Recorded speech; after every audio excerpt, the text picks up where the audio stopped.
कार्यक्रम के पूर्ण आयोजक हैं श्री विनोद कुमार, श्रीमती रंजना, डॉक्टर विशाल, डॉक्टर रेशु, डॉक्टर वर्षा, अभिषेक, विकास, विवान, रियाना, अबीद, अबीरा एवं समस्त कोयरा परिवार, बिलासपुर, छत्तीसगढ़।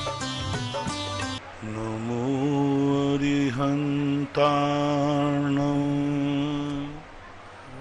नमो सिद्धाणं, नमो आयर्याणं, नमो वज्रायाणं, नमो लोये सर्वशारणं। पंच परमेष्टि भगवान की जय हो। आचार्य श्री गुरुवर कुंद कुंद महाराज की जय हो। आचार्य श्री गुरुवर विद्यासागर महाराज की। जूनियर राजस्थान से गौरव जैन इनकी जिज्ञासा है। पूज्य गुरुवर के चरणों में त्रिवार नमस्तु। महाराज श्री, ऐसा हमारा कौन सा पाप कर्म का उदय है कि हमारे मंदिर जी में अभिषेक आगम के अनुसार नहीं होता, और आप हमेशा कहते हैं कि अपने जिन मंदिर में आगम के अनुसार ही अभिषेक पूजन करना चाहिए, तो महाराज जी हम स्वयं आगम के अनुसार किस प्रकार करें? कृपया समाधान मार्गदर्शन करने की कृपा करें। इसमें कर्म का उदय नहीं है, प्रमाद है, अज्ञानता भाव। यदि सब कमेटी के लोग, सब समाज के लोग बैठ कर के एक मत होकर के और उसमें आगम के अनुसार क्रियाएं कर सकें, तो इसमें कर्म कोई बीच में आड़े नहीं आ रहा है। आड़े आता है कसाय भाव। जो रूढ़िवादी लोग होते ना, वे अपनी रूढ़िवादिता को छोड़ना नहीं चाहते। कई स्थानों पर सुबह 4 बजे रात में अभिषेक होता है। मैंने उनको समझाया कि आगम में ये लिखा है, तो बोले आगम में कुछ भी लिखा हो, हम तो जब करते थे तभी करेंगे। वो मान रहे हैं। मैंने कहा भाई देखो, आगम में रात में नहीं करना चाहिए। बोले ठीक है, नहीं लिखा है आगम में, सही है, लेकिन मैं तो वही करूंगा जब करूंगा। तो फिर समाज ने इकट्ठे होकर के उनको जो सबक सिखाया, वे अब दिन में 7 बजे करने लगे। जब सारी समाज को आगम का ज्ञान हो गया, तो समाज ने स्पष्ट कह दिया, बोले हमें अभिषेक नहीं करने दोगे 4 बजे तो हम अभिषेक छोड़ देंगे। समाज ने कहा छोड़ दो, हमारे तुम्हारे अभिषेक छोड़ने से कोई हानि नहीं है, लेकिन हमारे मंदिर में अतिशय आ जाएगा, ये सबसे बड़ी उपलब्धि है। एक व्यक्ति, रूढ़िवादी व्यक्ति यदि अभिषेक करने छोड़ने की धमकी देता है तो देने दो। उसके छोड़ने से यदि आगम की परंपरा बनती है, क्षेत्र में अतिशय आता है, चमत्कार आता है, शक्तियां बढ़ती हैं, तो कोई फर्क नहीं पड़ता। वो कहीं जाने वाला नहीं, वो आएगा लौट के। तो कुछ जो रूढ़िवादी लोग होते हैं, पुराने लोग, ये कई बार अपनी रूढ़िवादिता परंपरा को छोड़ना नहीं चाहते। समझाओ तो वो समझना नहीं चाहते।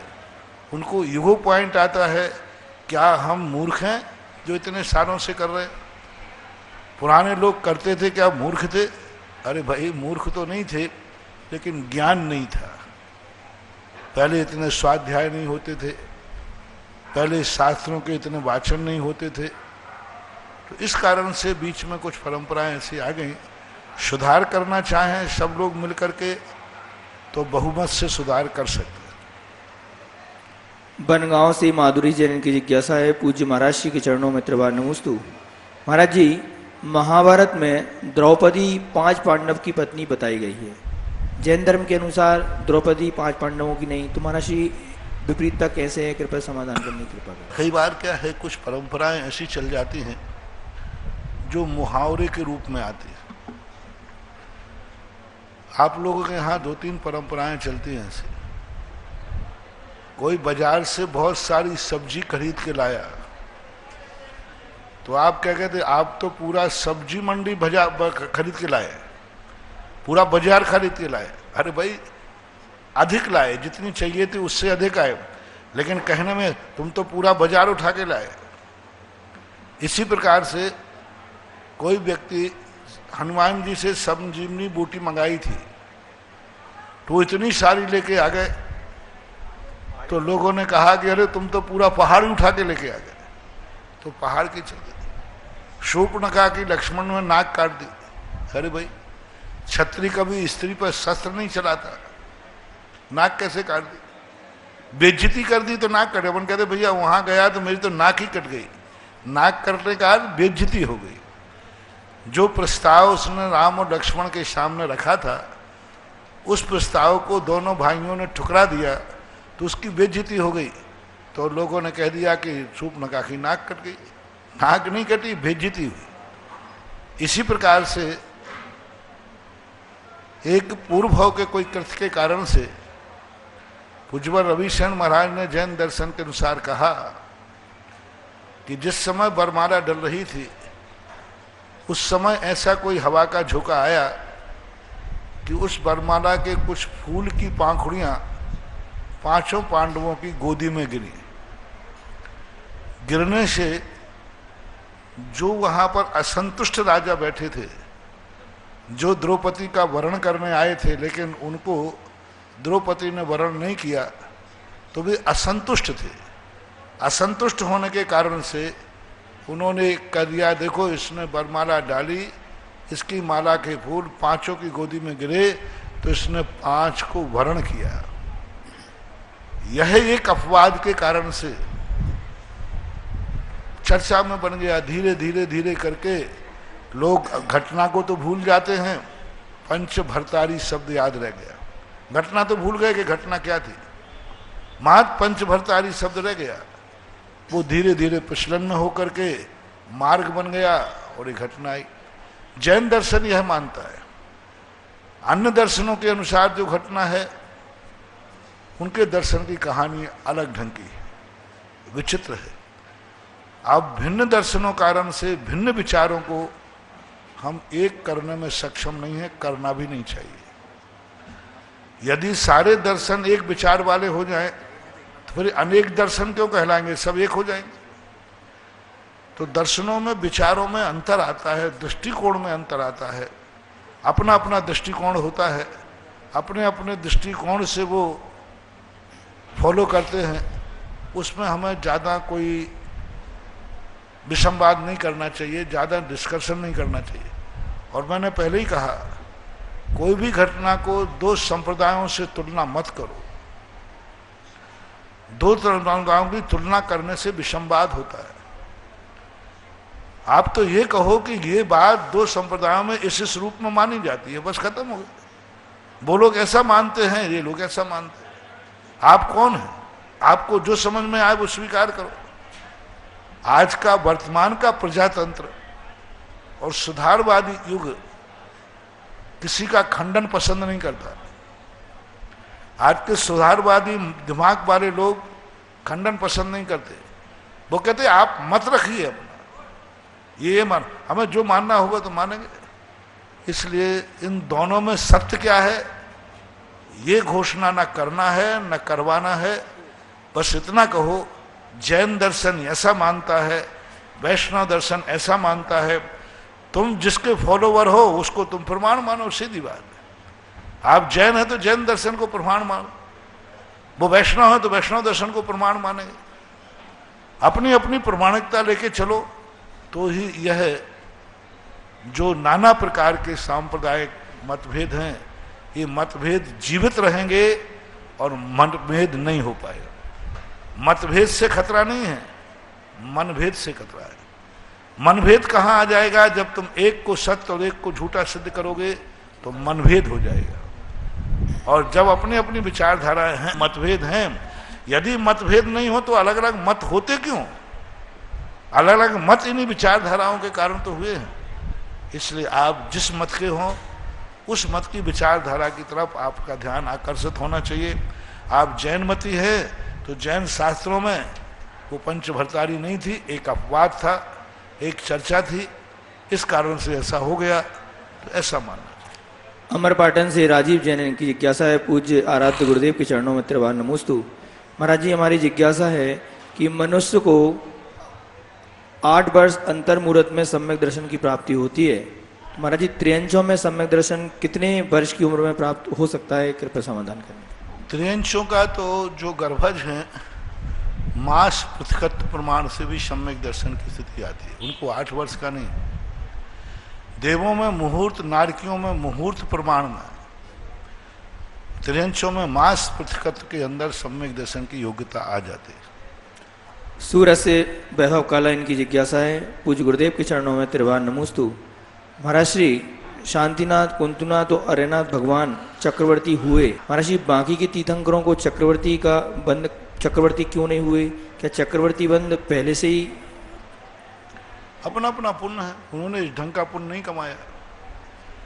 उन्होंने करुणानुत्मक भाव तो किया, जगत के कल्याण की भावना तो भाई, लेकिन उन्होंने किमिक्षिक दान नहीं दिए।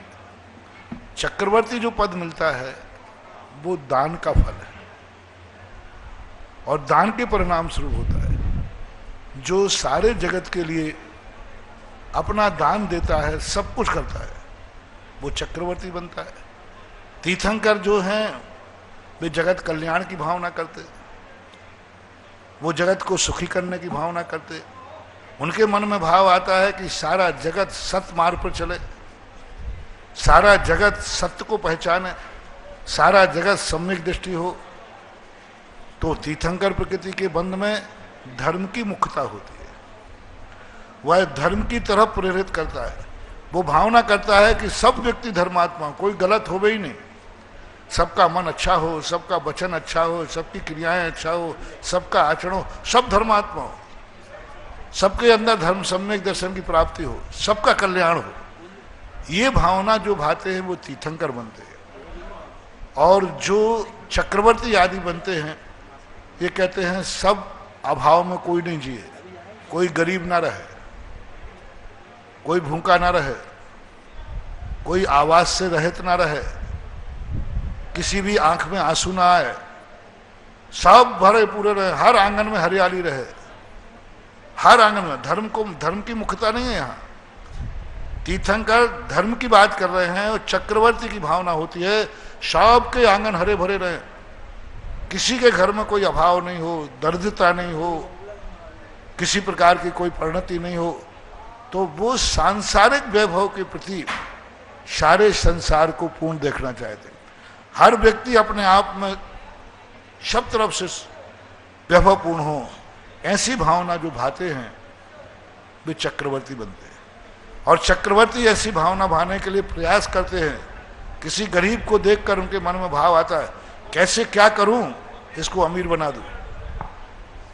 किसी झोपड़ी पर छोटे वाले को देखा, बोले कैसे क्या करूं कि इसको एक छाया मिल जाए। कपड़े वाले को देखकर कहा कैसे क्या करूं इसको कपड़े मिल जाए। तो वो संसार के वैभव को पूर्ति करते हैं, संसार के वैभव की पूर्ति करने का भाव करते हैं, ऐसे लोग चक्रवर्ती बनते हैं। तो दोनों में अंतर है। तीर्थंकर प्रकृति एक धार्मिक प्रकृति, धर्म के कारण बनती है। चक्रवर्ती प्रकृति एक अभ्युदय सांसारिक सुख का प्रतीक होता है। आपका चतुर्मास यहाँ देशनोदय तीर्थ क्षेत्र चौलेश्वर में सानंद संपन्न हो, इसलिए चोखले का प्रतिनिधि मंडल आचार्य श्री के यहाँ चतुर्मास निवेदन करने के लिए जा रहा है। तो महाराज जी आपका आशीर्वाद चाहते हैं। दान दो शर उठा कर चल सको, ऐसा मुझे अभी आने दो। तेरे निकट ऐसा सरल सोपान दो, शीघ्र तर जाऊं भवोदधिया है मुझे वरदान दो। मैं ही जपता रहूं जीवन तराने के लिए, मैं कुछ भी नहीं लाया चढ़ाने के लिए। ओम ब्रह जगत पूज्य निर्यापक श्रवण पूज्य गुरुवर मुनिपुंगो सुधा सागर मुनिंद्राय पूज्य गुरुदेव का ससंग चतुर्मास देशनोदय तीर्थ क्षेत्र चौलेश्वर सानंद संपन्न हो, इस हेतु अनर के पद प्राप्त है। हरियम निर्वपामीति स्वाहा। नमोस्तु महाराज जी, नमोस्तु महाराज जी, नमोस्तु महाराज जी। हम सब की है अभिलाषा, हो चौमासा, हम सब की है यह अभिलाषा, चौलेश्वर में हो चौमासा। नमोस्तु गुरुदेव, नमोस्तु गुरुदेव, नमोस्तु गुरुदेव। कोटा से चंद्रकांता जैन की जिज्ञासा है। पूज्य गुरुदेव के चरणों में त्रिवार नमोस्तु। महाराज श्री षटखंडागम ग्रंथ, धवलाजी, महाधवलादी आदि ग्रंथ जो कि श्रावकों के लिए पढ़ने के लिए वर्जित किए गए हैं, लेकिन महाराज श्री जो हम तत्वार सूत्र पढ़ सकते हैं वो तत्वार सूत्र की ही सारी की सारी चीज़ें इन ग्रंथों में दी गई हैं, फिर हमें इन ग्रंथों को पढ़ने के लिए और छूने के लिए क्यों मना किया गया है? कृपया मार्गदर्शन करने की कृपा करें। एक बच्चे को मावा खाने के लिए मना किया जाता है, दूध के लिए नहीं। दूध से ही तो मावा बनता है। कोई व्यक्ति कहे दूध से ही तो मावा बनता है, जब दूध से ही मावा बना है तो मावा खाने में मनाही क्यों है? और दूध तो पी सकता है। तो षटखंडागम वो मामा है, मेवा है जो गृहस्थ रूपी बालक को नहीं पढ़ाया जा सकता।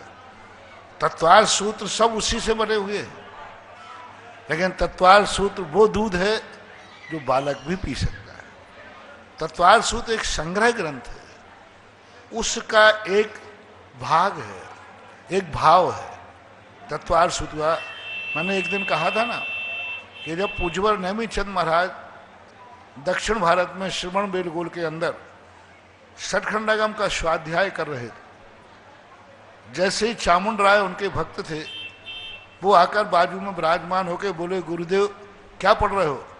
जैसे उन्होंने पूछा षटखंडागम उन्होंने बंद कर दिया। बोले, गुरुदेव मैं ये पूछ रहा हूं कि आप क्या पढ़ रहे हो, आपने तो मुझे देख के बंद कर दिया। बोले, ये तुम्हारे पढ़ने लायक नहीं है, ये वो गरिष्ठ है जो तुम नहीं पचा पाओगे। तो फिर गुरुदेव फिर हम इस ज्ञान से वंचित रह जाएंगे। इस प्रश्न के कारण से फिर पूज्यवर नेमी चंद महाराज जिन्होंने गोमतेश बाहुबली की प्रतिष्ठा की, उन्होंने उस षटखंडागम को मंथन करके गोमरसार, कर्मकांड, जीवकांड की रचना की। बोले अब हालांकि गोमरसार कर्मकांड में वही है, लेकिन उसमें से निकाल करके दिया। समाधि के समय दही का निषेध होता है, छाछ का निषेध नहीं होता। दही नहीं खा सकता, दही में घी बना है, उसी दही से निकली हुई छाछ खा सकता है। दही गरिष्ठ होता है, छाछ गरिष्ठ नहीं होती। तो ये तत्वार सूत्र आदि ये छाछ के समान है, यानी उसी से बने हैं, लेकिन वो गरिष्ठता नहीं है जो गरिष्ठता षटखंडागम में है। ये संग्रह ग्रंथ कहलाते हैं, वो संग्रह ग्रंथ नहीं है, वो पेवर एक धारा में बहता हुआ ग्रंथ है। यहाँ देखो, यहाँ कितने प्रकार की, यहाँ 6 द्रव्य, 7 तत्व, 9 पदार्थों की चर्चा है, वहाँ अलग प्रकार की चर्चा है, वहाँ सैद्धांतिक चर्चा है। गोमरसार कर्मकांड में भी एक उसका भाव लाया है। आप लोग गोमरसार कर्मकांड पढ़िए, आपको षटखंडागम का सारांश पता चल जाएगा। षटखंडागम हमारे पूज्य आचार्य महाराज सदा गृहस्थों को बना करते। बेनाराज जी जो थे, उन्होंने बहुत कहा कि वो स्वाध्यायशील थे और स्वाध्याय में उनकी रुचि थी। उन्होंने आचार्य से कई बार षटखंडागम पढ़ने की अनुमति मांगी, तो उन्होंने कहा मेरी तो अनुमति नहीं है, तुम पढ़ो तो मैं तुम्हारे घर में देखने थोड़ी आ रहा हूं, लेकिन मेरी अनुमति से नहीं पढ़ सकते। आप गृहस्थ को अनुमति नहीं है तो नहीं है, सिद्धांत ग्रंथों के लिए। महाराज श्री श्रावकों की बात तो ठीक है, लेकिन महाराज श्री यहाँ मुनियों के लिए भी कहा जाता है कि जो मुनि रुग्ण है, जो मुनि महाराज अंतर, यहाँ श्रावकों की बात तो महाराज श्री ठीक है, लेकिन आगम में कहा जाता है कि जो मुनि महाराज रुग्ण हैं, जो अस्वस्थ रहते हैं, जिनके अंतराय ज़्यादा आते हैं, बीमार होते हैं, उनको भी ये षटखंडागम ग्रंथ आदि नहीं पढ़ना चाहिए। तो महाराज जी इसके पीछे भी क्या विशेष? आसाधना के लिए शीतलाचारी हैं, प्रमादी हैं, रुग्ण हैं, इनको शायद षटखंडागम नहीं चढ़ना चाहिए, क्योंकि उसकी आसाधना होती है। आपका यदि थोड़ी सी असाधना वहाँ होगी, मान लो आपका सिर दर्द कर रहा है और षटखंडागम पढ़ते पढ़ते आपका उपयोग सिर दर्द की तरफ चला गया, तो षटखंडागम की आसाधना है। और आपने यदि उसकी मन नहीं लगा, आपका थोड़ा बहुत मन चंचल है, तो आसाधना है। पढ़ते पढ़ते लगा पता नहीं क्या लग गया आचार्य महाराज, ऐसा आपके मन में उपेक्षा भाव आ गया कि ये विषय कठिन है, तो आपके लिए बहुत बड़ा दोष लग सकता है, ज्ञानावरणी कर्म का बंद हो सकता है। इसलिए रुग्ण अवस्था में तो वैसे ही सामान्य स्वाध्याय भी वर्जित है। रुग्ण आदि अवस्था जब होती है उस समय नहीं करते। तो ये कुछ वो इतनी महान चीज है, जिस महान चीज के लिए महानता ही चाहिए। आगरा से सुनीता जैन की जिज्ञासा है, पूज्य महाराज श्री के चरणों में नमोस्तु। महाराज श्री, मेरी जिज्ञासा है कि भगवान बिमलनाथ स्वामी का मोक्ष कल्याणक दिवस निर्माण लाडू 30 जून छठ या 2 जुलाई अष्टमी को चढ़ाया जाए, कृपया समाधान करने की कृपा करें। देखो, अभी वर्तमान में क्या है, जो वर्तमान युग के ग्रंथ हैं हरिवंश पुराण आदि, उनके आधार पर ये पूजाएं रची गई। त्रिलोय प्रणति आदि ग्रंथ स्वाध्याय से बाहर थे। मंदिरों में जो पंडित लोग वाचना करते थे वो हरिवंश पुराण आदि की करते थे। तो जो आज जिनवाणी की पूजाओं में लिखा है वह जो है कौन सी अष्टमी, आषाढ़ शुक्ला अष्टमी लिखा है। तो अभी सारी दुनिया में यही प्रभावमान है।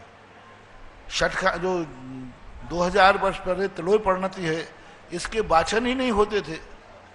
प्रमाणिक तो त्रिलोय प्रणति है, लेकिन वर्तमान में प्रभावमान जो है यह अष्टमी है जो 2 जुलाई को पड़ रही है।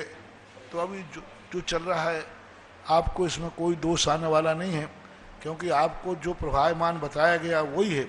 लेकिन यदि सब मिल करके और उस स्थिति को परिवर्तित करना चाहें तो कर सकते हैं, और फिर सबको एक मत होना पड़ेगा। ऐसा नहीं कि कोई फिर तो अष्टमी को चढ़ाए, कोई छठ को चढ़ाए, तो पता चला कि मंदिर बांट और हो जाए। मंदिर में कुछ लोग छठ को चढ़ाए, बोले हम तो त्रिलोय प्रणतिकार हैं, दूसरा कहे हमारे, ऐसा नहीं होना चाहिए। एक मत हो जाओ, कोई भी एक तिथि स्वीकार कर लो, एक मत से एक मत होना चाहिए। तिथि में कोई फर्क नहीं पड़ेगा। 2 दिन पहले चढ़ा लोगे और आपको यदि वही ज्ञान है तो आपको बराबर निर्माण लाडू का पुण्य लगेगा। लेकिन समाज को विकसित मत होने दो, एक मत हो। किशनगढ़ से भूपेंद्र जैन की जिज्ञासा है, पूज्य महाराज श्री के चरणों में नमोस्तु। महाराज श्री, मेरी जिज्ञासा है कि लब्ध पर्याप्तक जीवों के द्रव्येंद्रिय और द्रव्य मन नहीं होने से ज्ञानोपयोग और दर्शनोपयोग कैसे संभव है, कृपया समाधान करने की। ज्ञानोपयोग और दर्शनोपयोग का मन से ही कोई संबंध हो, ऐसा तो कोई नियम नहीं है। ज्ञानोपयोग और दर्शनोपयोग एक इंद्रिय के पास भी होता है। स्पर्शन इंद्रिय संबंधी 336वें तत्वार सूत्र में पढ़िए, उनमें उन्होंने 5 इंद्रियों के साथ घटाया। 1 इंद्रिय, 2 इंद्रिय, 3 इंद्रिय, 4 इंद्रिय, इन सब के साथ दर्शनोपयोग है, ज्ञानोपयोग है। दर्शनोपयोग ज्ञानोपयोग ना तो मन से संबंध है, ना इनका इंद्रियों से संबंध है, इनका संबंध आत्मा से है। विग्रह गति में इंद्रियां नहीं होती, फिर भी दर्शनोपयोग ज्ञानोपयोग होता है। तो इंद्रिय और मन तो एक प्रकार के मकान की खिड़कियां हैं। जैसे अपन खिड़की में से बाहर झांक रहे हैं, लेकिन खिड़की से देख रहे हैं, खिड़की नहीं देख रही है। आंखों कानों से अपन देख रहे हैं, सुन रहे हैं, लेकिन आंख नहीं देख रही, देख तो रही है आत्मा, आंख से देख रही है। कान नहीं सुनते हैं तो कान जड़ हैं, सुन तो रही है आत्मा, लेकिन कान से सुन रही है। जैसे अपन खिड़की से देख रहे हैं, खिड़की नहीं देख रही है। इसी प्रकार ये जो इंद्रियां जो हैं ये पौद्गलिक होती हैं, और ज्ञान दर्शनोपयोग आत्मा का असाधारण लक्षण है। नसीराबाद से राहुल जैन इनकी जिज्ञासा है, पूज्य गुरुदेव के चरणों में त्रिवार नमोस्तु। महाराज श्री, निगोज से जो जीव बाहर निकलते हैं उनमें क्या उनका पुरुषार्थ कारण है या कर्मोदय कारण है? यदि कर्मोदय कारण है तो कौन से कर्म की वजह से वो मनुष्य पर्याय में आते हैं, कृपया समाधान करने की कृपा। कर्मों में हीनादिकता सबके पास चलती है। 4 लोगों को दुख हो रहा है, लेकिन चारों लोग एक समान दुखी हों कोई जरूरी नहीं। आपके परिवार में यदि कोई मान लो दुख हो जाए तो सारे परिवार के लोग एक समान दुखी हों, ऐसा कोई नियम नहीं। किसी को ज़्यादा दुख होता है, किसी को कम होता है, कोई शांत बैठा रहता है। कर्मों का उदय सबको आया, मान लो सबको एक समान बुखार आ गया, लेकिन सभी लोगों के परिणाम एक समान संक्लेशित हों, ऐसा कोई नियम नहीं। सबको फीवर है, एक समान फीवर है, लेकिन सबके परिणाम क्लेश में एक साथ हों, कोई नियम नहीं है। जो तत्वज्ञानी नहीं उनमें भी, अज्ञानी में भी, कई पशुओं में भी अपन कहते ना, अरे भाई वो पशु बहुत सीधा है, वो गाय बहुत सीधी है, वो बैल बहुत सीधा है। जानवरों में भी होता है, अरे बहुत सीधा है। आप लोग खुद कहते अरे भाई वो मकान, वो जानवर बहुत खतरनाक है। और वो जानवर बहुत सीधा है। अब जानवर दोनों, कुत्ते दोनों हैं, गाय बैल दोनों हैं, पक्षी दोनों हैं, लेकिन आप लोगों ने उसको परख लिया कि ये जानवर बहुत सीधा है और ये जानवर बहुत टेढ़ा है। अब जानवर सभी हैं, दोनों त्रियंश गति का उदय है, लेकिन नेचर अलग अलग है। इसी प्रकार पेड़ पौधों में भी होता है। सभी पेड़ों की कसाई एक सी नहीं होती। कुछ पेड़ों की कसाई बहुत तेज होती है, बहुत तेज होती है। कुछ पेड़ बंद कसाई होते हैं। इन पेड़ पौधों में भी असंख्यात लोक प्रमाण परिणाम होते हैं। निगोदिया जीव भी एक जीव है। वे एक श्वास में 8-10 बार जन्मते मरते हैं, लेकिन सबके परिणाम एक समान हो ऐसे कोई नियम नहीं। कर्म का उदय आता है। कई लोग स्वभाव से, नेचर से मंद कसाई, सहन करते रहते, चुपचाप किसी से बोलते ही नहीं। कष्ट है बोलते ही नहीं, सहन कर रहे हैं। तो ऐसे कुछ लोग नेचुरल रूप से कर्म के उदय को अपने आप स्वाभाविक रूप से शांत बन जाते हैं। कभी कभी कर्मों का मंद उदय आता है, उसी समय आयु कर्म का बंद हो जाए तो बेड़ा पार हो जाता है। पूज्य वर्षो कोटि महाराज ने भड़बूजे का उदाहरण दिया कि पहले जो भाड़ लगते थे, बहुत सारे मटके, अंदर अग्नि जलती थी, वो ढक्कन से ढके हुए रहते थे, रेत भरी हुई थे। रेत गर्म होते ही वो चने फूटते थे।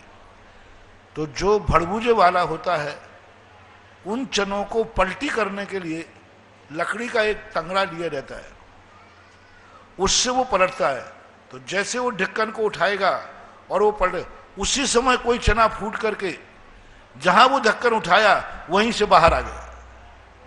अब वो काकताली न्याय है, उसका फूटना हुआ और ढक्कन का उठाना हुआ, ये दोनों काकताली न्याय से मिल जाते हैं। ऐसे 608 जीव भड़बूजे के चने के समान बाहर निकल आते हैं, जिनमें अपन लोग भी हैं। अपन लोग भी ऐसे ही निकल के आए निगोद में, क्योंकि मूल हेड क्वार्टर तो अपना नित्य निगोद ही है, वहीं से सब निकल के आए। तो ऐसा मानना चाहिए। अजमेर से गुड़िया जैन इनकी जिज्ञासा है। पूज्य महाराज श्री के चरणों में नमोस्तु। महाराज जी, क्या समय और परमाणु अविभागी होते हैं या इनका भी विभाग किया जा सकता है? कृपया समाधान। नहीं, समय और परमाणु वो अंतिम इकाई है जिसका विभाजन करना संभव नहीं है। कोटा से निर्मला जैन इनकी जिज्ञासा है। पूज्य गुरुदेव के चरणों में नमोस्तु। महाराज जी, क्या पंच परावर्तन में पांचों परावर्तन एक साथ होते हैं या क्रम से द्रव्य, क्षेत्र, काल, भव, भाव, रूप क्रम से होते हैं? और अभी हमारा कौन सा परावर्तन चल रहा होगा? कृपया समाधान करने की। कुछ नहीं कह सकते। कोई व्यक्ति काल परावर्तन पहले पूरे कर लेते, कोई क्षेत्र परावर्तन पहले पूरे करता, कोई भाव परावर्तन करता है, कोई भाव परावर्तन करता है, कोई कर्म न कर्म करता है। कोई क्रम नहीं होता इसमें, कोई क्रम नहीं होता। किसी का ऐसा काकताली न्याय से काल परिवर्तन जल्दी हो जाए, क्रम नहीं है इसमें कि पहले यह परिवर्तन पूरा करेगा फिर यह परिवर्तन करेगा। पांचों परिवर्तन एक साथ भी चलते हैं और एक साथ ही चलते हैं, चलते एक साथ हैं, लेकिन क्रम में कौन सा पहले पूरा हो जाएगा ऐसा नहीं कहा जा सकता। इसलिए लेकिन जब पांचों पूरे हो जाएंगे तब पूर्ण पुद्गल परावर्तन माना जाता है। किसका कौन सा चल रहा है ये आज छद्मस्त ज्ञान के द्वारा बताना संभव नहीं, सर्वज्ञ भगवान ही बता सकते हैं। अवधि ज्ञानी का भी इतना बड़ा विषय नहीं हो सकता। भीलवाड़ा से विकास पूजा पाटनी इनकी जिज्ञासा है। पूज्य गुरुदेव के चरणों में त्रिवार नमोस्तु। महाराज जी, क्या जो मुनि उपसर्ग केवली होते हैं, उपसर्ग के कारण जिनका शरीर छिन्न भिन्न हो गया है, कुछ अंग भी पृथक हो गए हैं, तो क्या केवल ज्ञान होने के तुरंत पुनः यथावत हो जाती हैं या नहीं? कृपया समाधान करने का। अब इसको हमने बहुत बार कहा कि ये आगम में इसका कोई उल्लेख नहीं मिलता कि उपसर्ग होने के बाद, मान लो किसी का उपसर्ग हुआ, हाथ पैर किसी ने छिन्न भिन्न कर दिए, घानी में फेल दिया, अग्नि से जल गए, उसके बाद केवल ज्ञान हुआ, तो केवल ज्ञान के बाद वो हाथ पैर पूर्ण हो जाएंगे या नहीं हो जाएंगे? जरूरत क्या है, एक अंतर्मुहूर्त के बाद उनको केवल मोक्ष हो जाता है। उपसर्ग केवली जो हैं एक अंतर्मुहूर्त में केवल मोक्ष प्राप्त कर लेते हैं, उनकी स्थिरता नहीं बताई। किसी भी महान उपसर्ग केवली जो दारुण उपसर्ग हैं, छोटे मोटे पत्थर फेंक दिए उनकी बात नहीं कर रहा हूँ, पारसनाथ को पत्थर फेंक दिए उनका, जिनके शरीरों का अंग भंग हो जाता है, मूल शरीर भंग हो जाते हैं, वे एक अंतर्मुहूर्त से ज्यादा टिकते ही नहीं हैं। मान लीजिए जिनके हाथ पैर भंग हो गए, वो टिक ही नहीं सकते। मान लो हाथ काट दिया, पैर काट दिया, तो उनका जो छठे सातवें गुण स्थान में होंगे, उस समय इतना उनका ब्लेडेशन हो चुका होगा कि वे ज्यादा जिंदा रहने लायक ही नहीं रहेंगे। क्योंकि आत्मा में जो उपसर्ग होते हैं वे छठे से लेकर के चलते रहते। 13वें गुण स्थान में पहुंचेंगे तो उनके शरीर में फिर उपसर्ग खत्म हो जाते हैं, खून आदि खत्म हो जाता है। लेकिन छठे में उपसर्ग हुआ, जब तक चढ़ते चढ़ते अंतर्मुहूर्त हैं तब तक उनके सारे कर्म नष्ट होकर के एक अंतर्मुहूर्त रहते हैं। तो दारुण उपसर्ग वाले जिनके अंग भंग हो जाते हैं, वे मात इतनी चुटकी बजाते प्रमाण टिकते हैं, उसके बाद मोक्ष चले जाते हैं, ऐसा मानना चाहिए। त्रिवार नमोस्तु नमोस्तु नमोस्तु। हे महाराज जी, मेरी ये जिज्ञासा है कि जैसे कि हमारा चावल धो के चढ़ाने का नियम रहता है और कहीं हम जाते हैं तो वहाँ चावल धोने के लिए पानी नहीं उपलब्ध होता, तो क्या हम बिना चावल के भी दर्शन कर सकते हैं? इसमें कोई दोष तो नहीं लगेगा? और सब जगह दर्शन करके एक जगह पैसा चढ़ा सकते हैं क्या? महाराज जी, मेरी जिज्ञासा का समाधान कीजिए। नमोस्तु नमोस्तु नमोस्तु। एक मार्ग होता है, एक अपवाद मार्ग होता है। अपवाद मार्ग को इसलिए विधान नहीं किया जाता कि धीरे धीरे अपवाद मार्ग मूल मार्ग बन जाता है। यदि ये मैं कह दूं कि बिना चावल के भी चढ़ाए हुए भी दर्शन कर सकते हो, तो सब लोग इसी को करेंगे। इससे सस्ता क्या है? शिथिलाचार और मजबूरी को लोग बहुत जल्दी अपनाते हैं, बहुत जल्दी अपनाते हैं। अब ये नहीं देखते कि कार्य वो मजबूरी में कर रहे हैं। नहीं, महाराज ने कह दिया बिना चावल के भी दर्शन कर सकते हैं। मैं ऐसा नहीं कह सकता हूं, क्योंकि शास्त्रों में जो दर्शन विधि लिखी है वो गृहस्थ के लिए खाली हाथ नहीं लिखी। शास्त्रों में जो दर्शन विधि लिखी है वो में अष्टद्रव का वर्णन है, तंदुल का वर्णन है, फल का वर्णन है। तो विधि तो यही है, लेकिन घटनाएं बहुत सारी ऐसी हुई हैं कि जंगलों में महाराज मिल गए, वहां उनके पास कुछ नहीं है, और कुछ नहीं है तो जाकर के दर्शन किए। लेकिन वो घटना है, उसका मार्ग नहीं। जहां विधि लिखी, आज तक कहीं भी विधि हमने ये नहीं पढ़ी कि बिना द्रव्य के भी दर्शन हो सकता है। तो मार्ग तो यही है। अब ये तुम्हारी मजबूरी है, तो मजबूरी के नंबर कम मिलेंगे। यदि मैं विधान बना दूं तो तुम्हें पूरे नंबर मिल जाएंगे।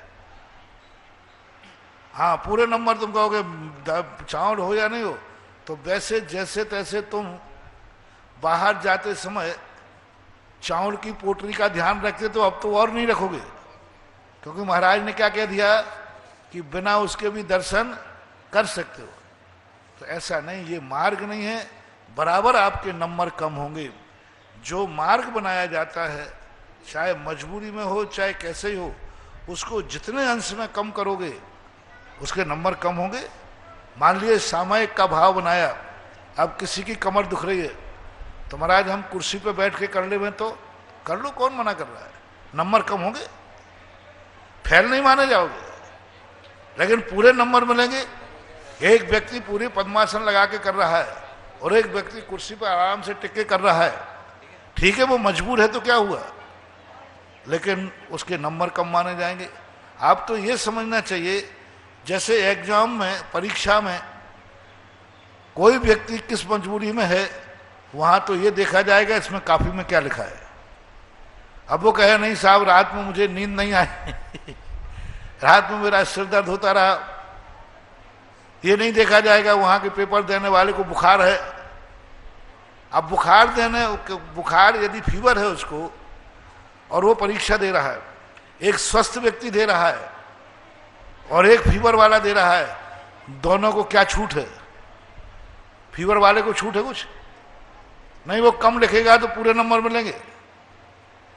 फीवर वाला हो या स्वस्थ हो, वहां तो कॉपी में देखा जाएगा कि कॉपी में तुमने क्या लिखा। वहां तुम ये भी लिख दोगे साहब मुझे बुखार था इसलिए नहीं लिख पाया, तो कॉपी जांचने वाला तुम्हें एक नंबर भी नहीं बढ़ा सकता। ऐसा ही यहाँ समझना चाहिए।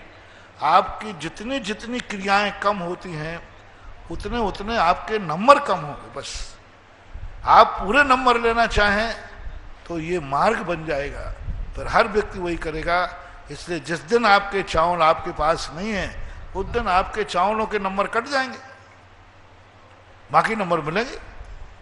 महाराज जी, मेरी जिज्ञासा है कि जैसे आचार्य श्री हैं तो उनके पास में कोई व्रत संयम नियम लेते हैं तो उनको इतनी बेहद खुशी होती है कि मतलब क्योंकि हमारे प्रति उनकी कल्याण की भावना है या भी हमारा भला हो, तो महाराज जी वो अपना तो आत्मकल्याण कर ही रहे हैं, आपका स्वयं का। जैसे आप भी हमारे प्रति इतने कृतज्ञ हैं कि आप हमें यही चाहते हैं कि श्रावक का अच्छे से अच्छा उसका कल्याण हो, तो यही भावना है। तो लेकिन उसके अंदर महाराज जी मेरा प्रश्न ये है कि उसमें उनकी पुण्य की बढ़ोतरी होती है या कर्मों की निर्जरा अधिक होती है? कर्मों की निर्जरा तो होगी ही होगी।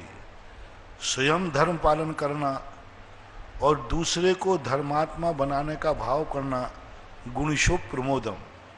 जब किसी में एक गुण बढ़ता है तो वो गुण भरी दूसरा ले पाए या न ले पाए, लेकिन बढ़ने वाले की खुशी मनाता है तो उसको इतना पाप कर्म की निर्जरा हो जाती है कि एक दिन वह उन गुणों को पूर्ण प्राप्त कर लेता है। इसको दो रूप में देखना। पहला रूप जो है, जो गुण नहीं ले पा रहा है, गुणहीन है, किसी कारण से है, लेकिन वो गुणवान को देख करके आनंदित होता है, तो एक दिन उसके गुण लेने की शक्ति आ जाएगी। मैं नहीं बढ़ पाया लेकिन ये आगे बढ़ रहा है, मैं सामायिक नहीं कर पाया इसने कर लिया, मैं तीर्थ बंदना नहीं कर पाया इसने कर लिया, मैं ये माला नहीं फेर पाया इसने फेर लिया, मैं पूजा नहीं कर पाया इसने पूजा कर लिया, मैंने रात्रि भोजन नहीं त्यागा इसने त्याग दिया, ये शुद्ध भोजन कर रहा मैं नहीं कर रहा हूं। जितना भी कोई भी क्रिया में है हमें बहुत खुशी है। कम से कम शिखर जी की वंदना किसी ने तो की। मान लीजिए कोई ऐसा विकलांग है जो मधुबन तक गया, ऊपर शिखर जी नहीं जा पाया, तो उसके मन में भाव आ गया, अरे इतने लोग वंदना करने जा रहे मैं ना जाइए। एक दिन वो करेगा। एक होते हैं बड़े लोग जो गुणवान होते हैं, जो आपका प्रश्न है कि गुणवान जब गुणहीन को गुणवान बनता देखते हर्ष होता है तो उनके गुणों में वृद्धि होती है, उनके गुणों में विशुद्धि होती है, उनके कर्मों की निर्जरा तो होती है, लेकिन पुण्य पाप प्रकृति जो होती है उसकी अनुभाग शक्ति बढ़ती है। ऐसे लोग जब अति हो जाती है तो तीर्थंकर प्रकृति का बंध कर लेते हैं। तीर्थंकर प्रकृति का बंध कैसे होता है? ऐसे ही तो होता है। उनके मन में आता है कि सब लोग धर्मात्मा बन जाएं, कोई भी व्यक्ति कोई दुर्गुण रहे ही नहीं, संसार में कोई रात में नहीं खावे, कोई व्यसनी नहीं हो, कोई पापी नहीं हो, ऐसा भाव। और कोई लेता है तो हर्ष होता है, ओहो एक जीव ने कम से कम। जब देखो अपने शास्त्रों में आया, एक मछुआरे ने एक मछली छोड़ दी, अब महाराज फूले नहीं समाये, उन्होंने उसके ऊपर ग्रंथ लिख दिया। अब एक मछली के लिए इतनी खुशी हो गई उनको, और ये धीवर ने एक मछली छोड़ दी, एक धीवर मातंग ने कौए का मान छोड़ दिया, और महाराज लोग इतने खुश हुए कि उसकी कहानी आज तक चल रही है। क्यों? इसलिए कि वो जिस भूमिका में था वहां एक मछली छोड़ना भी मुश्किल था। अब अपन कहें कि जैनी तो मछली नहीं खाते, इनकी प्रशंसा क्यों नहीं? तुम्हारे लिए सब कुछ अनुकूल है, द्रव्य है, क्षेत्र है, काल है, भाव है, सब कुछ अनुकूल है। वो तो धीवर है, उसका तो एक मछली छोड़ना बहादुरी है।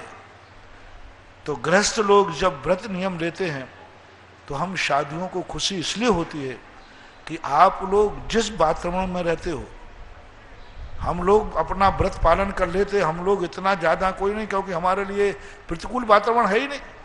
हमने सामायिक निर्विकल्प भोगी कर ली, कौन सी बहादुरी कर ली, क्योंकि हमारे लिए कोई विपरीत वातावरण ही नहीं। लेकिन गृहस्थ जब छोटा भी व्रत लेता है, क्योंकि उसके घर का वातावरण, उसके परिवार का मानसिकता, मोह, सारी चीजें सामने खड़ी है, सामने परिवार है, गृहस्थ व्यक्ति अपने तरीके से जिंदगी नहीं जी सकता, उसको परिवार का भी ध्यान रखना है। मुनि को किसी का ध्यान नहीं रखना। हम लोग तो तुम लोगों का ध्यान भी नहीं रखते हो, विहार कर देते हैं, लेकिन तुम लोग करके दिखाओ घर से बाहर, घर की अनुमति के बिना है। अब तुम लोगों को सबका, यदि सारे घर ने मना कर दिया फिर तुम्हारी हालत क्या है? मन मार के रह जाओगे, क्योंकि सबका ध्यान रखना है। उसके बावजूद भी गृहस्थ यदि, समंत्रबद्ध महाराज ने यही तो कहा, ग्रस्तो मोक्ष मार्गस्थो निर्मोहो मोहनो मुनि। ग्रस्त आग में बैठा है तो भी जल नहीं रहा है, मुनि महाराज तो आग से बाहर बैठे। हमारे लिए तो कोई निमित्त नहीं है परिणाम बिगाड़ने का। इसलिए ये जो खुशी होती है आपकी परिस्थितियों को देख करके, कोई ग्रस्त यदि कोई नियम लेता है, कोई अजैन यदि मांसाहार का त्याग करता है, तो 100 जैनियों को अभिषेक पूजन का नियम देने में या और कोई नियम देने में इतनी खुशी नहीं होती जितना एक अजैन, और उसमें भी कोई मांसाहारी कुल का और हो, जिसके कुल में यदि वो मांस छोड़ देता है तो 100 जैनियों को व्रत देना और एक मांसाहारी का मांस त्याग का व्रत देना उससे कई गुना पहले उसे। मेरे सामने 100 जैनी व्रत लेने को खड़े, महाराज हम रात्रि भोजन छोड़ देंगे, हम ये छोड़ देंगे, और उसी के बीच में 101वां नंबर खड़ा है कोई मांसाहारी जीव, जिसके कुल में मांसाहार होता है, सब होता है, और कहता है मांसाहार छोड़ने आया, मैं 100 लोगों को पीछे करूंगा, पहले उसको आगे बुलाऊंगा। अब देखो ये कितना बड़ा नियम लेने आए हैं जैनी, और वो कितना सा लेने आया है, उसको पहले उठाया जाएगा। वो 100 जैनियों से भी ज्यादा महत्वपूर्ण है, क्योंकि परिस्थितियां हैं। तो इस प्रकार की परिस्थिति देखकर गृहस्थियों को जो परिस्थितियां हैं, वो यदि नियम व्रत लेते हैं तो साधु को खुशी होना ही चाहिए, होती ही है। नमोस्तु महाराज श्री। महाराज श्री, मेरी जिज्ञासा है कि आपके आशीर्वाद से पूरे भारतवर्ष में अनेकों अनेक मंदिरों का निर्माण हो रहा है। महाराज जी, ये जो मंदिर का निर्माण करने का जो सौभाग्य जिस श्रावक को मिलता है, तो उसने ऐसा क्या कार्य करा होगा महाराज जी पिछले जन्मों में जो इतना विशिष्ट कार्य करने का सौभाग्य उसको मिलता है? आज प्रातःकाल हमने इसी के ऊपर प्रवचन दिया था कि व्यक्ति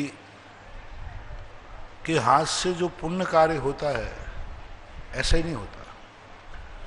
बहुत सारे लोग हमारे सामने आके कहते, महाराज जी हम पुण्य कार्य करने में समर्थ हैं, हम मंदिर बना सकते हैं, लेकिन हमारे बनाने के भाव क्यों नहीं होते? बहुत लोग आते, महाराज मैं समर्थ हूं, मंदिर बना सकता हूं, लेकिन मेरे भाव नहीं हो रहे। मैं समर्थ हूं कि मैं बहुत अच्छा तरह से धर्म का पालन कर सकता हूं, रात्रि भोजन त्याग सकता हूं, मैं समर्थ हूं, लेकिन महाराज जी पता नहीं क्यों छोड़ने का भाव नहीं होता। मैं समर्थ हूं कि मैं सम्यक शिखर की वंदना कर सकता हूं, लेकिन मेरे करने का भाव नहीं हो रहा। बहुत सारे लोग आते, तो उसका मूल कारण है ये जो धर्म का कार्य होता है, इसकी कहानी यहीं शुरू नहीं होती। जिसने कभी धन के अभाव में, कभी गरीबी परिस्थिति रही होगी, कभी वो असमर्थ रहा होगा और उसके मन में भाव आया होगा कभी भगवान से, हे भगवान आज मेरे पास धन होता तो तेरा मंदिर मैं बनाता। मैंने कभी कोई गलती कर दी है, कोई चूक कर दी है कि आज मेरे सामने तीर्थ क्षेत्र बन रहा है, मंदिर बन रहा है, लेकिन मैं उसमें मंदिर बनाने में सक्षम नहीं हूं। भगवान जो गलती हुई तो हुई, आगे मैं प्रतिज्ञा करता हूं जब भी मेरे पास समर्थ होगा, हे प्रभु तेरा मंदिर मैं बनाऊंगा। ऐसा भाव कभी किया होगा, उस भाव के समय जो पुण्य बंध हुआ, उस पुण्य के कारण से उसको मंदिर बनाने का भाव आया। कमाते समय भाव होता है कि हे भगवान यदि 2 पैसे की बरकत हुई, खर्चा पानी से हमारा बचा पैसा, तो हे प्रभु उसको पाप में नहीं लगाऊंगा, धर्म में लगाऊंगा। यदि मेरा जो खर्चा पानी परिवार है व्यवस्था चल के, यदि मेरे पास 2 पैसा बचा तो भगवान मैं नियम करता हूं इसको गलत कार्यों में नहीं लगाऊंगा। ऐसो आराम में नहीं लगाऊंगा, भोग विलासिता में नहीं लगाऊंगा, उस पैसे का जो बचेगा मैं उसका सदुपयोग करूंगा। ऐसा कमाने के पहले मन में भाव आया हो, कमाने के पहले, तो फिर उसको कमाने के बाद उसके ऐसे परिणाम जागते हैं।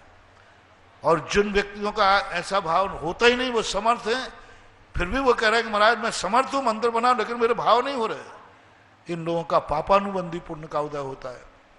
वो नहीं करने देगा क्योंकि तुमने कभी ऐसा भाव नहीं किया और कमाते समय भाव नहीं किया। इसलिए मैं बहुत बार प्रश्नों में करता हूं, बहुत बार आप लोगों से कहता हूं कि आप मत बनाएं मंदिर, ना करें, लेकिन जब आप अपना व्यापार चालू करें बस इतना सा भाव करना है, भगवान संसार की तो आजीविका कमाऊंगा ही, मैं घर की गृहस्थी तो चलाऊंगा, मैं मकान तो बनाऊंगा, लेकिन हे प्रभु मकान बनने के बाद यदि इस पैसे से कुछ बचत हुई तो हे प्रभु मैं तेरा जिनेन्द्र देव का मंदिर बनाऊंगा। भाव करने में कुछ नहीं होता। जैसे एक गृहस्थ भावना करता है, नौकरी करता है, सब करता, तो हर गृहस्थ व्यापार में भावना, हे भगवान इतना तो कमा जाए जिससे मेरा मकान हो जाए, घर का फ्लैट हो जाए, इतना तो कमा लूं कि घर की एक गाड़ी हो जाए, इतनी तो मेरे धंधे में बरकत हो जाए कि बेटा बेटियों की शादी अच्छी तरह कर सकूं, इतने तो मेरे धन में बरकत हो जाए कि थोड़ा इज्जत के साथ जी सकूं। ये भाव हर व्यक्ति को आता है, हर व्यक्ति को आता है। ऐसा कोई भी व्यक्ति नहीं जिसको परिणाम ये नहीं आता हो। कोई बात, आप ग्रस्त हैं, इन परिणामों का मैं कभी निषेध नहीं करता, करना ही चाहिए, और उसके साथ एक परिणाम जोड़ दो, बनाना मत, जो कुछ होगा एक परिणाम जोड़ दो कि हे भगवान इतने संकल्प किए, एक परिणाम और जोड़ता हूं जो मेरे गुरु की तरफ से दिया गया। हर भगत के लिए कह रहा हूं, गरीब से गरीब भगत के लिए कह रहा हूं, मजदूरी करने वाले से कह रहा हूं कि मैं जो संसार की कामनाएं करता हूं, एक बात मेरे गुरु ने कही है, वह भी मेरी भावना है कि यदि जैसा मेरा भाव है कि धंधे में इतनी बरकत हो कि मैं एक अपना फ्लैट खरीद सकूं, भगवान मेरी ये भी भावना है कि मेरे धंधे में इतनी बरकत हो कि मैं एक छोटा सा मंदिर बना सकूं। बस भाव करके छोड़ दो। मैं कभी भगवान के लिए मंदिर में एक पालकी भेंट कर सकूं, भगवान के ऊपर कभी एक छत्र लगा सकूं, कुछ भी कर लीजिए आप। जितने संसार की चीजें आपने की उसके बदले में मैं लेने देने की बात नहीं कर रहा हूं, मैं मात्र भावना की बात कर रहा हूं। भावना करने में तुम्हारा कोई खर्चा नहीं बिगड़ रहा है। जब भावना करने से एक दिन तुम मकान बनाने लायक हो जाते हो, गाड़ी खरीदने लायक हो जाते हो, तो भावना करोगे तो एक दिन मंदिर बनाने लायक भी हो जाओगे। जाकी रही भावना जैसी, सो देखी मूरत तिन तैसी। जैसी भावना होती है, तो ये जो देने के भाव होते हैं, इनमें पूर्व भाव की बहुत बड़ी कहानी होती है, पूर्व विचारों की बहुत बड़ी कहानी होती है, ऐसा मानना चाहिए। नमोस्तु भगवान, नमोस्तु महाराज जी। अभी मेरा क्वेश्चन है कि अभी मैंने सांगाना संस्कृति के प्रथम ईयर का एग्ज़ाम दिया था, तो उसमें प्रैक्टिस पेपर में एक क्वेश्चन था कि विदेश, अभी के टाइम में कोई जीव अगर मोक्ष जा सकता है तो वो है विदेश क्षेत्र। हमें पता था विदेश क्षेत्र का, लेकिन उसमें विजात पर्वत, दोनों आंसर करेक्ट थे कि विदेश क्षेत्र एंड विजात पर्वत। तो मुझे विजात पर्वत के बारे में समझना था कि वहाँ की क्या विशेषता है। विजयात पर्वत एक नहीं है, विजयात पर्वत 170 होते हैं। जितने विदेश क्षेत्र हैं, भरत ऐरावत है, उतने विजयात पर्वत होते हैं। विजयात पर्वत वो है, सपोज कीजिए अपना भारतवर्ष, इस आर्यखंड का भरत क्षेत्र का नक्शा तुमने देखा होगा, आधा ऐसा कटा हुआ है। इसके बीच में 6 खंड होते हैं। 6 खंड में बीच में एक डिवाइडेशन होता है जिसे विजयात पर्वत कहते हैं। विजयात पर्वत किसी भी काल से प्रभावित नहीं होता, वहां सदा चौथा काल रहता है। और चौथे काल में जो चक्रवर्ती आदि होते हैं, वे वहां जाकर के अपनी आधी विजय पूरी करते हैं, और आधी विजय पूरी करके उसके बाद जो है मिलेक्ष खंड आते हैं। लेकिन विजयात पर्वत की श्रेणियां जो होती हैं, वहां विद्याधर लोग रहते हैं, मनुष्य अपने। जैसे यहाँ पिता अपने बेटे को वसीयत देता है, वहां के पिता अपने बेटे को विद्याएं देते हैं। वसीयत में विद्याएं मिलती हैं। उनके पिताजी ने एक विद्या सिद्ध की थी देवता को, और देवता से कह के जाते हैं मैं अपनी विद्या अपने बेटे को देता हूं। दूसरे को दान देते हैं विद्याएं, विद्या दान देते हैं। वहां अपनी विद्या है, स्वयं सिद्ध किया। जैसे आप लोगों ने अपना धन कमाया है और धन किसी गरीब को आप दे देते, धन तुमने कमाया है दान दे देते, ऐसे ही वहां विद्या दान होता है। वो सिद्ध करते हैं विद्या को और किसी दुखी व्यक्ति को देखकर उसको विद्या दान दे देते। जैसे प्रद्युम्न कुमार के लिए अनेक विद्याएं उनके जो जिन माता पिता ने पाला था उनको विद्याएं प्रदान की गई। अब प्रद्युम्न कुमार विद्याधर नहीं थे, लेकिन अनेक विद्याएं एक विद्याधर ने उनको पाला था, तो उस विद्याधर ने अपनी विद्याएं प्रद्युम्न कुमार को दे दी। भामंडल विद्याधर नहीं थे, सीता के भाई थे, लेकिन चूंकि बचपन में गुम जाने से उनको विद्याधर ने पाला, तो उन विद्याधरों ने विद्याएं दान दे दी।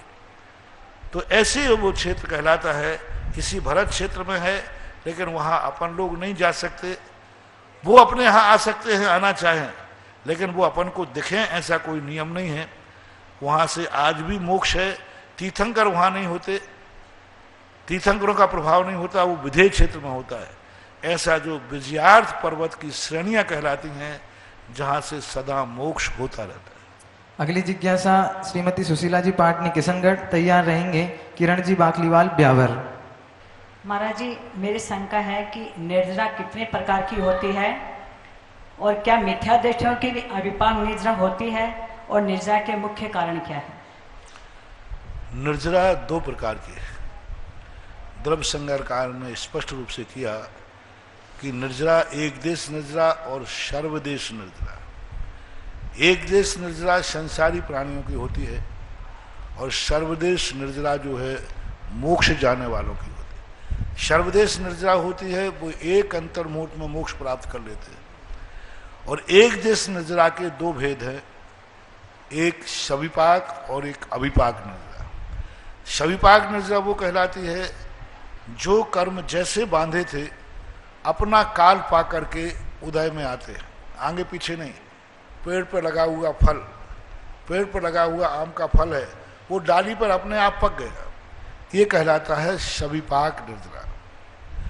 अविपाक निर्जरा के दो भेद हैं, सकाम निर्जरा और अकाम निर्जरा। ये दोनों सविपाक के भेद हैं, सकाम और अकाम। अकाम निर्जरा मिथ्या दृष्टि करता है, वो भी उदीर्णा करता है, वो भी अविपाक है, सविपाक नहीं है, अविपाक निर्जरा है। लेकिन वो अविपाक निर्जरा होकर भी अकाम निर्जरा है। अकाम निर्जरा ने कोई कार्य नहीं।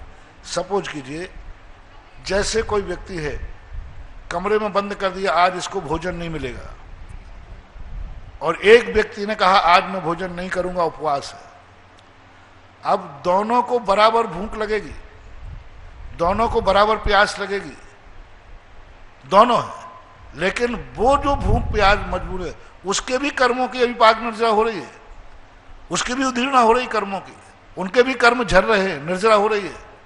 दोनों के बराबर निर्जरा में कोई अंतर नहीं है। अब अंतर कहाँ आएगा? कष्ट की अपेक्षा, भूख की अपेक्षा, प्यास की अपेक्षा, गर्मी की अपेक्षा, दोनों में कोई अंतर नहीं। वो कमरे में बंद है और ये अष्टमी का उपवास, चौदस का उपवास कर रहा है, कोई अंतर नहीं। अब अंतर कहाँ आएगा? वो मजबूरी में कर रहा है और ये धर्म मान के कर रहा है। अब जो धर्म मान के करेगा उसकी निर्जरा असंख्यात गुणे होगी, क्योंकि ये धर्म मान के कर रहा है, कोई उसे जबरदस्ती नहीं है, कोई उसे कोई मजबूरी नहीं है। तो ये कहलाती है सकाम निर्जरा, और वो कहलाती है अकाम निर्जरा। कभी अकाम निर्जरा करे भव न त्रक में शुद्धम धरे।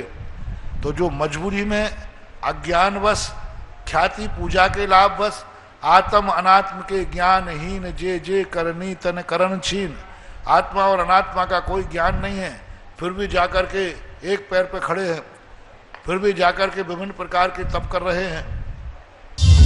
इस कार्यक्रम के पूर्ण आयोजक हैं श्री विनोद कुमार, श्रीमती रंजना, डॉक्टर विशाल, डॉक्टर रेशु, डॉक्टर वर्षा, अभिषेक, विकास, विवान, रियाना, अबीद, अबीरा एवं समस्त कोयरा परिवार, बिलासपुर, छत्तीसगढ़।